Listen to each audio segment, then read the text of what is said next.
There are several ways you can design a LIRP. There are several options to choose from when it comes to which type of LIRP. This video is going to help you understand those different types, which ones may be good or bad for your particular situation, and help empower you with the knowledge to make the best decision.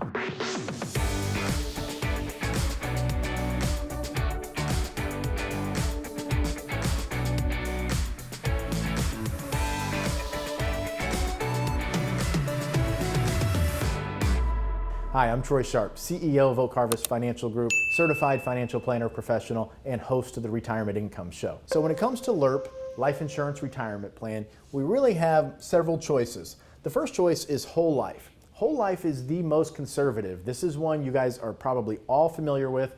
Many of you, your parents possibly bought you one of these when you were a kid.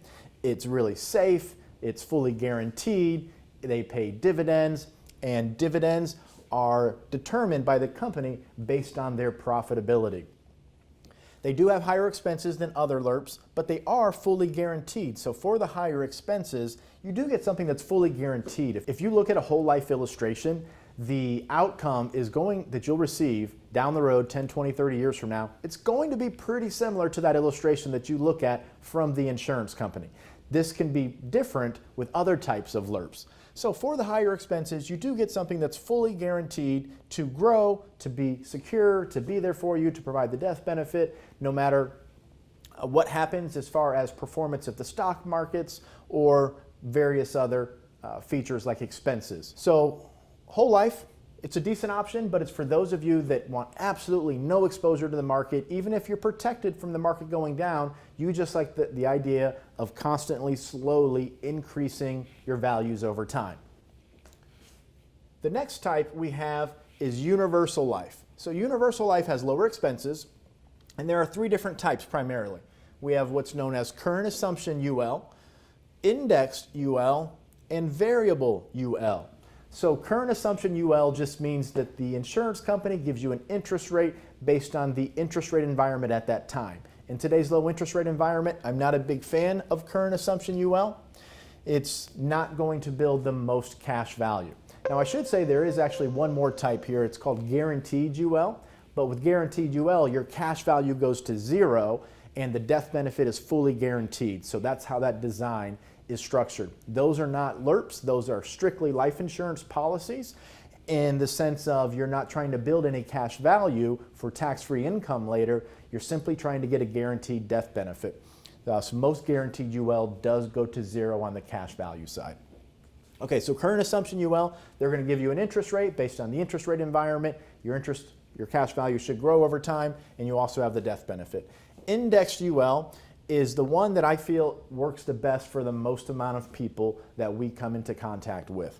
Variable UL, what variable means is your money gets placed directly into the stock market. So the big downside to LIRPs are the expenses in the beginning years. If you compound that with the potential for variable UL to provide market losses because the mutual funds go down because the stock market crashed, you could be in a very, very bad situation with your LIRP because the policy's cash value could go to zero. And with a universal life policy that's variable, if the cash value goes to zero, there's no more death benefit, the policy implodes, and you lost everything you invested. So the reason why index works the best for the most amount of people that we see with these types of policies is the fact that your principal is 100% protected from market losses. The expenses are lower and more transparent than whole life insurance. So if you fit the criteria for somebody who should look at a LIRP or consider a LIRP, one of the defining characteristics and most advantageous features of the indexed universal life policy is the fact that they'll come with a floor of typically 0%. This means if the stock market goes down, you lose nothing. But they'll also come with a cap. In this particular instance, we're looking at about 15%. Now, different products in the marketplace have different caps. Could be 0 to 12, 0 to 16. Some of them are even uncapped, but they're not tied directly to the US stock market, the S&P 500. They may be tied to what's called a volatility controlled index or a dynamic index, which dynamically shifts between stocks and bonds based on volatility. That's going to be a video towards the end of this series. But for now, for simplicity purposes, we're going to look at an indexing strategy that's tied directly to the S&P 500 with a floor of 0 and a cap of 15%. So when the market goes up, this is the big line here, or the market goes down and then the market rebounds as it historically has done, if we have a floor of 0 and a cap of 15, we make 100% of the market gain up to 15%. So the first year, that's what these lines here, they're years, 12-month periods. The first year the market goes up, let's say it does 20%. Well, your index credit, the amount of interest that you'll earn, is 15% because that's your cap, you hit your cap. The next year the market goes up, let's say another 20. Well, you capped out, you made 15%. Now here is what these little dots mean. This is called a reset feature, where every 12 months the interest that you earned is locked in. It can never be given back if the market crashes. So you won't lose principal if the market goes down, and you won't lose the previous year's interest if the market goes down. Next year, let's say the market's up 8%. Well, we'll get 100% of that gain up to 8% because we did not hit our cap of 15. So in this example, the market does 20, 20, 8. We make 15, 15, 8.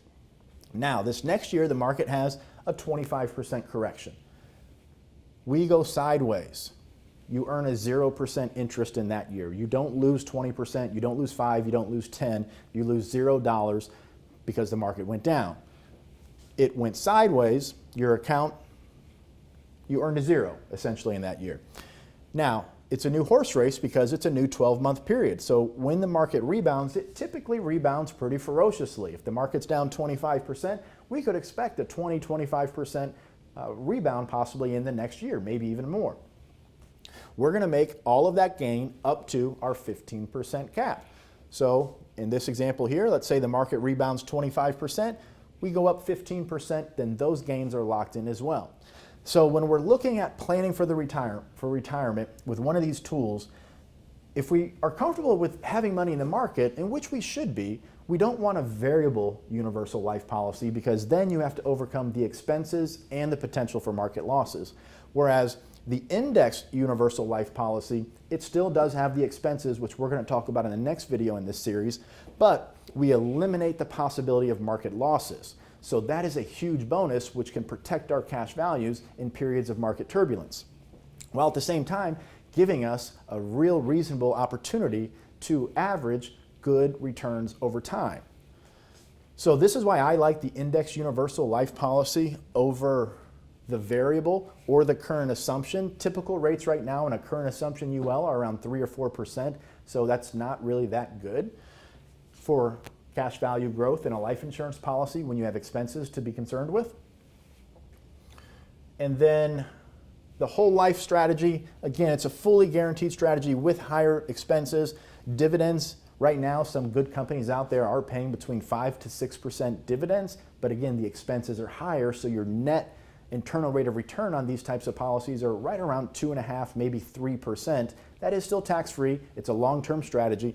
So for those that are more conservative, don't want any exposure to potential market upside, the whole life strategy might be a good LIRP for you because it is a savings vehicle that'll grow tax-free and provide the death benefit as well.